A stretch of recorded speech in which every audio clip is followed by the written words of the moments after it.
तथागत महात्मा भगवान बुद्ध व विश्वरत्न बोधिसत्व डॉक्टर बाबासाहेब आंबेडकर यांच्या विचाराचे और अभिवादन. आपल्याला प्रमुख व्याख्याते म्हणून लाभलेले ॲडव्होकेट सिद्धार्थ इंगळे साहेब, सर्व बौद्ध उपासक उपासिका. तर साहेबांनी जे आपल्यासमोर अनेक प्रश्न निर्माण केलेले आहेत, तर विधान कसं वाचवलं पाहिजे. तर एक तर संविधान वाचण्यामध्ये मी माझं व्यक्तिगत मत तुम्हाला सांगतो. संविधान कसं वाचलं जाईल, तर इथं कसं वाचवायचं आपल्याला, तर तुमच्या सर्वांच्या लक्षात यावं लागेल. इथे जी भारतातली जी मानसिक प्रवृत्ती आहे, ही मानसिक प्रवृत्ती बदलण्यासाठी पहिल्यांदा आपल्याला प्रयत्न करावा लागेल. हे थोडं व्यापक जातं, बरोबर आहे का नाही. ही जी मानसिक जी प्रवृत्ती आहे आणखी सुधारलेली नाही आमची. एक बटलर म्हणून आहे, युरोपियन एक शिक्षण तज्ज्ञ आहे, राजकीय तज्ज्ञ सुद्धा आहे. बटलर काय म्हणतो, युरोपियन तज्ज्ञ बोलतो की भारतातील जी मानसिकता आहे ती धर्मवादी आहे, दैववादी आहे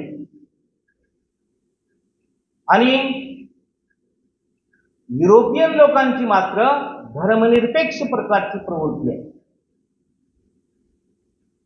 जगामध्ये अनेक प्रकारचे धर्म आहेत, सर्व लोक धर्माला मानतात, सर्व लोक, जगातले अनेक लोक कुण्या ना कुण्या देवाला मानतात.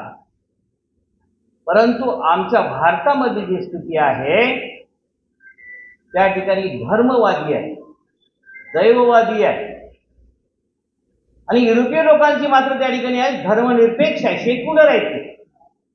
ते सगळं धर्म मानतात, ईश्वर मानतात, सगळ्या गोष्टी मानतात.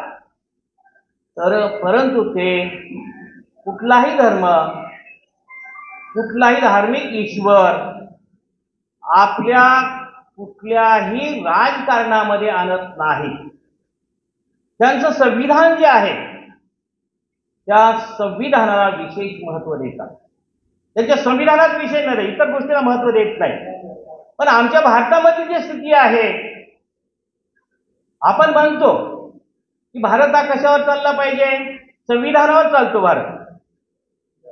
संविधानावर चालतो भारत, तुमच्या बायबलवर चालत नाही, भगवद्गीतेवर चालत नाही, त्रिपिटकावर चालत नाही, झेड अवस्थावर चालत नाही, पुराणावर चालत नाही. देश हा आपला भारतीय संविधानावर चालतो आणि सगळ्यामध्ये जो महान ग्रंथ आहे तो भारतातलं संविधान आहे. लक्षात, म्हणजे या संविधानाला सगळ्यांनी महत्त्व दिलं पाहिजे. आपला जो धर्म आहे, आपला जो ईश्वर आहे तो मर्यादित ठेवला पाहिजे, ते घरापुरता मर्यादित ठेवला पाहिजे. आणि एक म्हणजे मानसिकता आहे, कुठेही राजकारणामध्ये हे लोक धर्म आणतात, राजकारणामध्ये ईश्वर आणतात, सगळीकडे आणतात. इथले राजकर्ते जे आहेत जाणून बुजून अशा प्रक्रिया निर्माण करतात. मानसिकता इथली वेगळी आहे. हे धर्मनिरपेक्ष पद्धतीने नाहीच वागत, सेक्युलर स्टेट प्रमाणे वागत नाही. तीन प्रकारचे, जर धर्म या दृष्टिकोनातून विचार केला तर तीन प्रकारचे राष्ट्र आहेत. कोणकोणते? एक नास्तिक धर्म असलेलं राष्ट्र, म्हणजे ते देवाला वगैरे काहीच मानत नाही, काही देश असे आहेत. दुसरा आहे ईश्वर सत्ता. ईश्वर सत्ता म्हणजे ती ईश्वरावर आधारित देश चालवतात, पाकिस्तान सारखे, बांगलादेश सारखे. तर सगळं त्यांचं पुराणावर सगळं चालतं, म्हणजे त्यांचे स्पष्ट संविधान तशा प्रकारचं असतं. आणि आपल्या भारतामध्ये आणि अमेरिकेमध्ये मात्र त्या ठिकाणी धर्मनिरपेक्ष आहे, सेक्युलर स्टेट आहे, राष्ट्र आहे.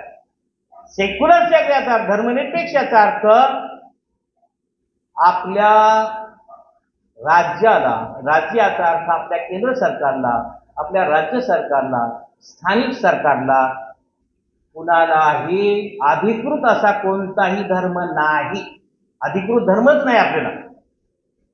तर घराच्या पातळीवर आहे, व्यक्तिगत पातळीवर आहे.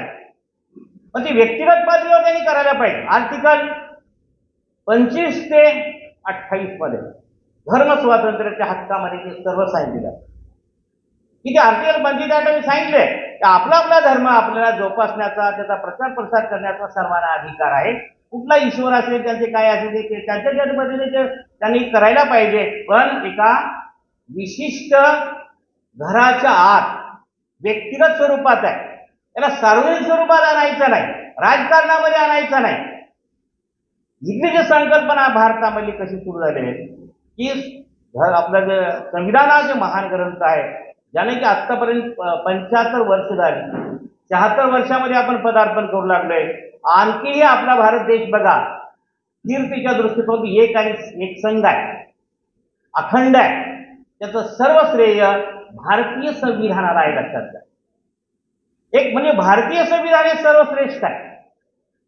म्हणून आपण त्या ठिकाणी कुठल्याही धर्म आपला एक व्यक्तिगत पातळीवर आपण पाळला पाहिजे, आपला ईश्वर सुद्धा आपण व्यक्तिगत पातळीवर पाळला पाहिजे, अशी मानसिकता भारताच्या लोकांमध्ये पहिल्या प्रथम आपण निर्माण करायचे, लक्षात घ्या. म्हणून आम्ही त्या ठिकाणी रॅलीच्या संदर्भामध्ये लक्षात घेतलं आम्ही की फक्त रॅली हे बुद्धिस्ट लोकांचीच नाही. पहिला उद्देश रॅली बुद्धिस्ट लोकांचीच नाही, हे सर्वांसाठी आहे. हे पॉम्पलेट सुद्धा काढलेलं आहे, सुद्धा व्यापक आहे. याच्यामध्ये 4 दिवसापासून आम्ही हे परिपत्रक काढल्यापासून, जाहीर पॉम्पलेट काढल्यापासून आम्ही चर्चला बऱ्याच भेटी दिल्या, तिथल्या फादरला हे सगळं दिलं. तुम्ही सुद्धा त्याच्यामध्ये यायला पाहिजे.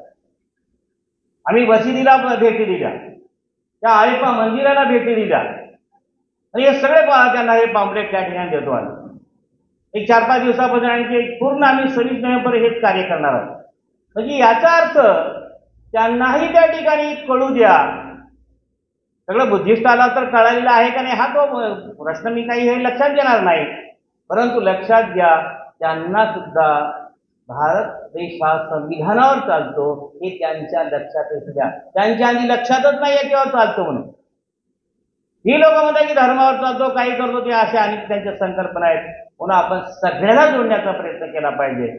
आमची भारतीय बुद्धिस्ट सोसायटी काय करते, संविधान समर्थक समाज जोडायला पाहिजे, की 146 कोटी लोकांना जोडायला पाहिजे. आम्हीच प्रयत्न करून चालणार नाही, आम्ही तर प्रयत्न करायला लागतो, त्यांना जोडावं लागणार. जोपर्यंत त्यांची मानसिकता तुम्हाला बनवता येणार नाही धर्मनिरपेक्षतेचे, म्हणजे कुठलाही देशाला अधिकृत धर्म नाही, सगळ्यांनी आपण सगळ्या धर्माला सरकारने समान महत्त्व दिलं पाहिजे. एका धर्मासाठी नाही कार्य करायला पाहिजे, कुठलंही सरकार असेल मग हे जाणीव त्यांच्या लक्षात सर्वांच्या आपण आणून द्यायला पाहिजे. 146 कोटी जनतेच्या लक्षात आपण आणून द्यायला पाहिजे. तरच तोपर्यंत आपण संविधान वाचण्याची प्रक्रिया आपली वेगानं पुढे चालू राहील. म्हणजे मानसिकता आहे बघा. आता संविधान सभेमध्ये एकच उदाहरण तुम्हाला सांगतो. संविधान मानसिकता कशी आहे, त्या बटलरनं म्हटल्याप्रमाणे आमची कशी धार्मिक आणि दैवादी कशी आहे. ज्यावेळेस हे सुरू झालं, आम्ही भारताचे लोक प्रास्ताविकेमध्ये आम्ही भारताचे लोक म्हणत असताना सुद्धा असं सुरू झालं, 299 संविधान सभेमध्ये जे सदस्य होते त्याच्यामध्ये तुम्हाला माहित आहे एच.व्ही. कामत अशा अनेक सभासद आहेत. एच.व्ही. कामत न तर डॉक्टर बाबासाहेब आंबेडकरांना प्रत्येक वेळी बरेच लोकांनी प्रत्येक वेळी धर्म कसा आणला पाहिजे भारतीय संविधानामध्ये, ईश्वर कसा आणला पाहिजे, याच लोकांनी बऱ्याच लोकांनी संविधान सभेचा प्रयत्न केलेला लक्षात घ्या. 20 जानेवारी 1947 वेळेस प्रास्ताविका तयार होत होती, संविधान सभेमध्ये ते मंजुरीला देण्यात येत होती. त्याच्या अगोदर एक घोळ मांडला एच.व्ही. कामतनं संविधान सभेतला. कोणता घोळ मांडला सांगतो तुम्हाला. त्यांनी म्हटलं की बघा आम्ही भारताचे लोक, भारतात सार्वजनिक समाज असं बाबासाहेब त्या ठिकाणी अशी प्रास्ताविका तयार करत होते. त्यांनी म्हणलं उठलं त्याने संविधान सभेमध्ये, कारण सगळ्याला अधिकार असतो बोलण्याचा, प्रस्ताव मांडण्याचा. संविधानामध्ये एक प्रस्ताव त्यांनी मांडला एच.व्ही. कामतनं.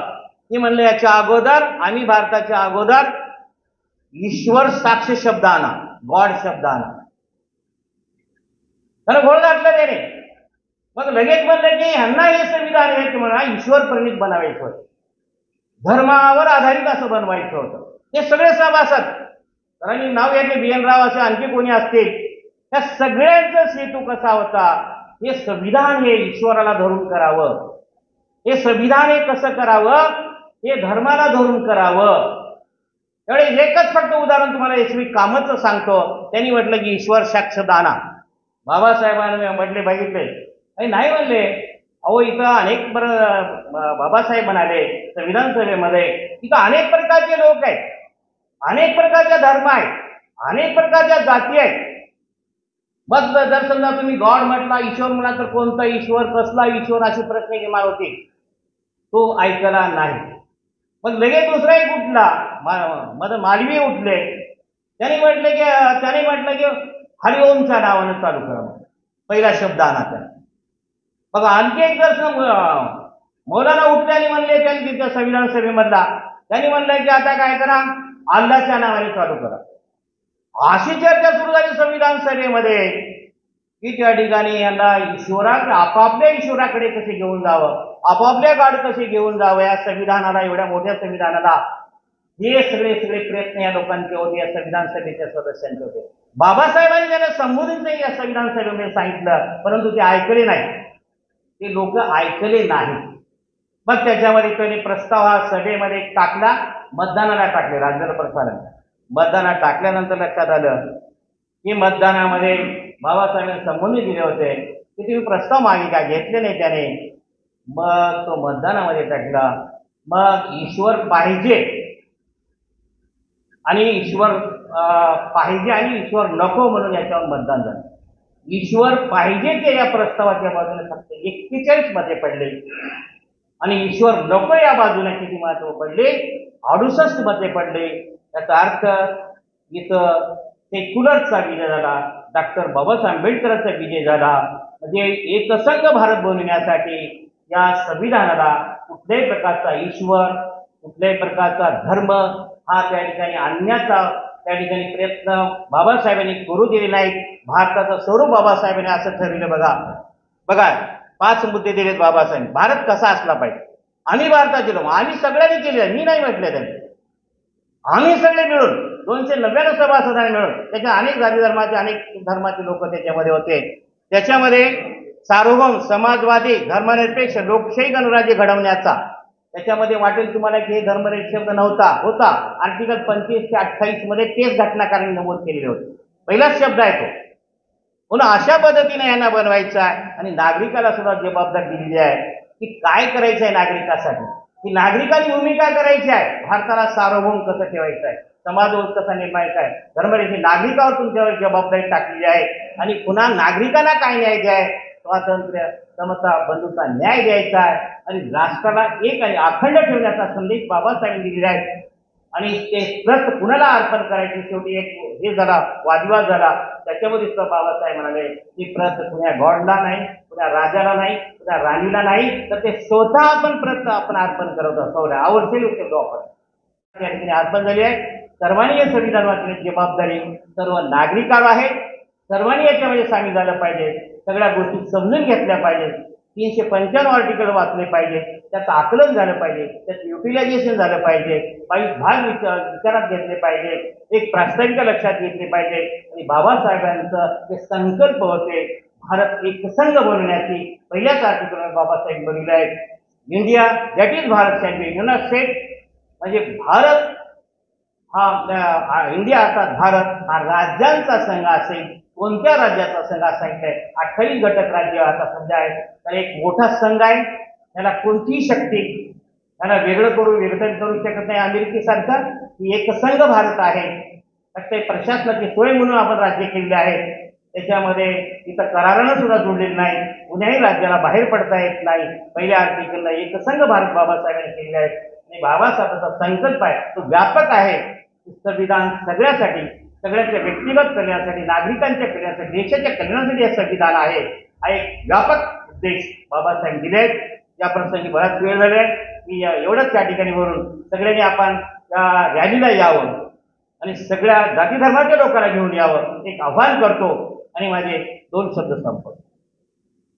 जय संविधान, जय भारत, जय भारत, जय संविधान, जय संविधान, जय संविधान.